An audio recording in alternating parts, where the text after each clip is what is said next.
سورہ ابراہیم میں مالک فرماتا ہے مثل الذین کفروا اعمالہم، کہ ان لوگوں کے اعمال کی مثال ایسی ہے جن کے جو زبان سے چاہے اقرار کرو لیکن صحیح معنوں میں ایماندار نہیں ہے، ان کے اعمال کی مثال ایسی ہے کہ کرتے کرتے وہ ایک ڈھیر بنا لیتے ہیں پہاڑوں ایسا۔ دیکھنے والا سمجھتا ہے یہ ان کے عمل کا ڈھیر ہے، پہاڑ ہے۔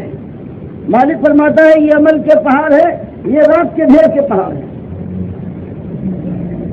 جیسے کہ اشتدت بھی ریح فی یوم عاصف، اب رات کا ایک پہاڑ بنا ہوا ٹوٹا بنا ہوا کھڑا ہے، معلوم ہوتا ہے کہ بہت بلند والا ہے، لیکن مالک فرماتا ہے ایک تیز جھونکا آندھی کا آتا ہے تو یہ سارا راکھ کا ڈھیر ہے، یہ ہوا کے دوست ہو جاتا ہے۔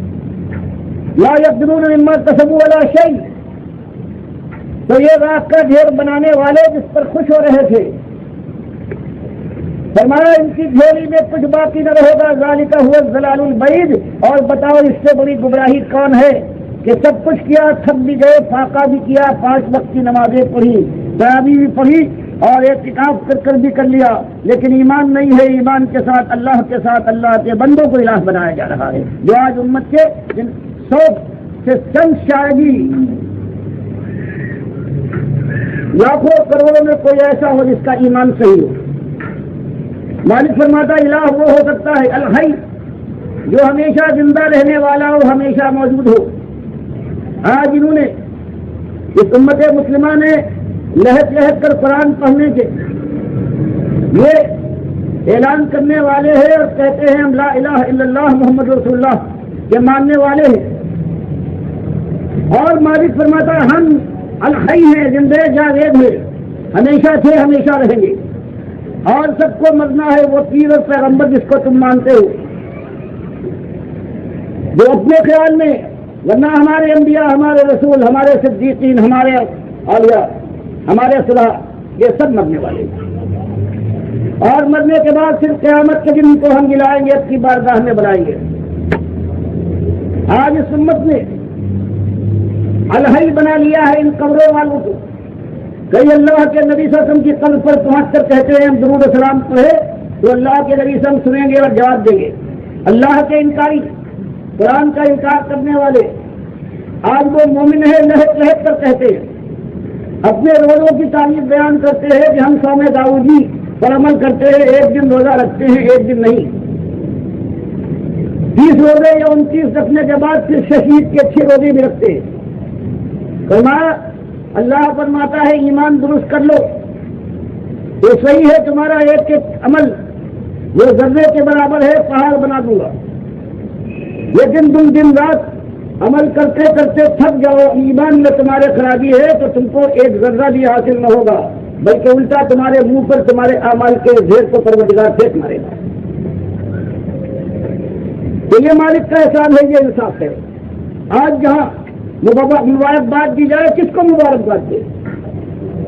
ان کو جو 11ویں کرنے والے، 11ویں کھانے والے ہیں، اللہ کو سب کو ختم 11ویں نظمیاز غیر اللہ کی کر کے اللہ کو گالی دیتے ہیں، اب ان پر روزہ اللہ بند کرے گا۔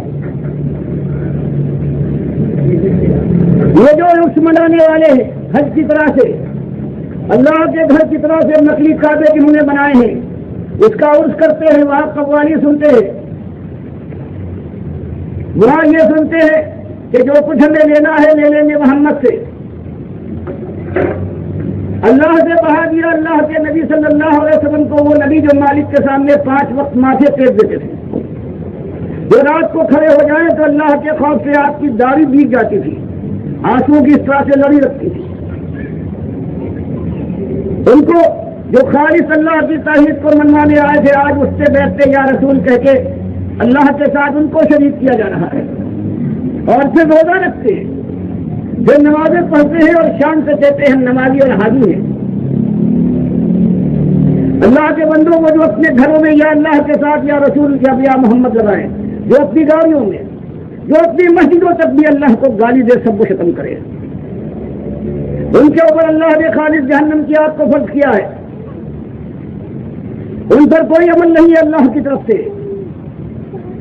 تو آج سب سے بڑی مشکل یہ ہے کہ مالک فرماتا ہے الحی القیوم تو میں ہوں، کاروبار ساری دنیا کا میرے ہاتھوں میں چلاتا ہوں. یہ کہتے لاہور کا یہ داتا بھی ہے، یہ دینے والا ہے. یہ بغداد کا یہ غوث، یہ فریاد رش ہے. بتاؤ اللہ کے بندوں، یہ ایمان کی شان ہے، یہ خالص شاکرانہ کفر ہے اور یہ کافرانہ شرک ہے. اللہ کو ایسے ایمان کی دشمنی ہے.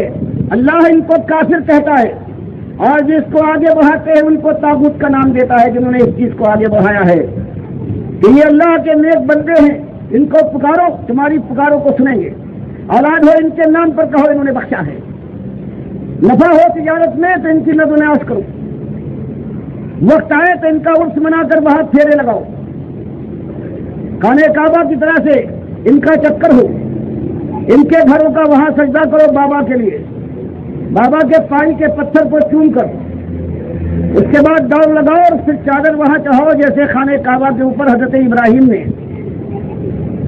حجاب ڈالا، غلاف ڈالا اور اس کو اللہ کے نبی صلی اللہ علیہ وسلم نے قائم رکھا. آج سارے باباؤں کے گھر کو اس کے ساتھ یہ کیا جا رہا ہے.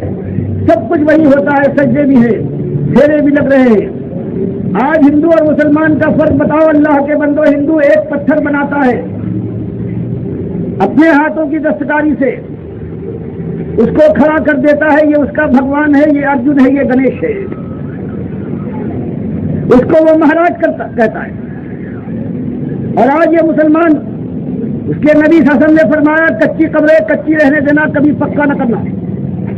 یہ اسے پتھر بناتا ہے اپنے نبی کے حکم کے خلاف اور اس کو کھڑا رکھنے کی بجائے پڑا رکھتا ہے کہ وہ ہندو ہے، ہم مسلمان ہیں. پھر ہندو جاتا ہے اپنے مہاراج کے درشن کو،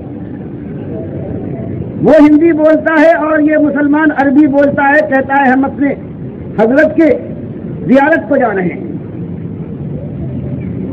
وہاں پہنچنے کے بعد ہندو ہاتھ دونوں جوڑ کر کہتا ہے کہ پرنام مہاراج، اور یہی مسلمان رکھنے والا، وہی عقیدے والا یہ پہنچتا ہے، یہ بھی ہاتھ ملا کر کہتا ہے کہ سلام حضرت یا حضرام بابا. وہ ہندو پہنچتا ہے اپنے مہاراج کے سامنے جا کر جھک جاتا ہے، ماتھا ٹیک کر کہتا دنڈوت کیا میں نے، دنڈوت مہاراج تمہاری دنڈوت.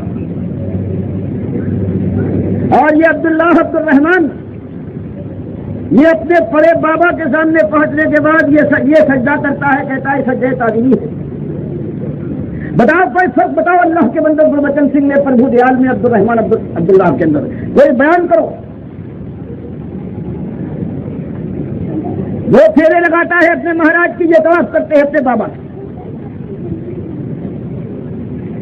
وہ بھجن گاتا ہے، یہ قوالی ارشاد فرماتے ہیں. وہ وہاں سے پرشاد لاتا ہے بابا کا، یہ تبرک کی جاتے ہیں، پھول ہے، وہاں کی حرام چڑھائی ہوئی مٹھائی ہے، وہ لاتے ہیں اور پھر کہتے ہیں مسلمان ہیں. وہاں سے زمزم کا تحفہ ہے، خانہ کعبہ کا یہ بابا کی قبر کا نجس بھون لاتے ہیں، اس کو بانٹتے ہیں. بتاؤ اللہ کے بندو آج مسلمان اور ہندو میں کوئی فرق ہے؟ پھر سیکھتے ہو کہ 40 سال سے ہماری مائیں اور بہنیں ہندوؤں اور سکھوں کے بستروں پر اور آدھے گنوا رہی ہیں. تو اور کیا ہوگا؟ تمہارے ساتھ یہ ہوا ہے، عربوں کے ساتھ یہ ہوا ہے، یہودیوں نے یہی حال ان کے ساتھ کیا ہے. وہ بھی یا بدوی ابش بھی پکارتے ہیں، وہ بھی شرک کے اوپر جمے ہوئے، خود ان کے اندر سب سے اچھے مانے جاتے ہیں، یعنی سعودی ہے یا حنبلی ہے یا اہل حدیث ہے، ان کے اندر دیکھو ان کا شرک. کہتے ہیں کوئی درود دور سے پڑھے تو فرشتے جو گھوم رہے ہیں درود کے لیے، حالانکہ درود پڑھنے والا کیا کہتا ہے؟ اللہم صلی علی محمد، اے اللہ پروردگار عالم تم محمد صلی اللہ علیہ وسلم پر رحمت کرو. یہ کہتے ہیں کہ عربی بھی نہیں جانتے فرشتے، اور اس درود کے عمل کو لے کر نبی صلی اللہ علیہ وسلم کے پاس جا کے پیش کر دیتے ہیں کہ آپ کے اوپر درود، آپ اس کا فیصلہ فرمائیے. اس سے بڑا اور شرک ہے کوئی ہو سکتا ہے؟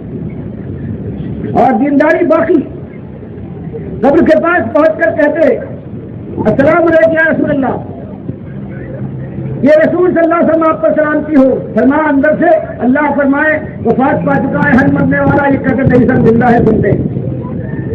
ان کے یہاں کہنے والے یہ ہیں کہ اللہ کے نبی صلی اللہ علیہ وسلم بشر نہیں تھے، اللہ پورے قرآن کو بھر دے. ان کے بڑے بڑے، چاہے وہ مجدد الثانی ہو، چاہے اشرف علی تھانوی ہو، یا کوئی ان کا اور ہو، یہ رضا خانی، سب کا کہنا یہ ہے کہ اللہ نور کا ہے. مالک فرماتا ہے کہ نور کو تو میں نے پیدا کیا ہے، وجعل الظلمات والنور. اللہ وہ ذات ہے جس سے تاریکی اور نور کو وجود بخشا ہے. یہ اللہ کی مخلوق ہے. نور بھی اور تاریکی بھی یہ غائب ہو جانے والی، فنا ہونے والی چیز ہے. تو پہلے اللہ کو نور کا بنایا. مالک فرماتا ہے لیس کمثلہ شیء، میری کوئی مثال نہیں ہے. تو اللہ پر یہ ظلم کر کے اور پھر کہا اللہ کے نبی سب اسی نور میں مجسم کے ایک ٹکڑے ہیں. تو بتاؤ اللہ میں اور رسول صلی اللہ علیہ وسلم میں کوئی فرق ہوا سوائے چھوٹے اور بڑے کا ایک ہی جنس ہے.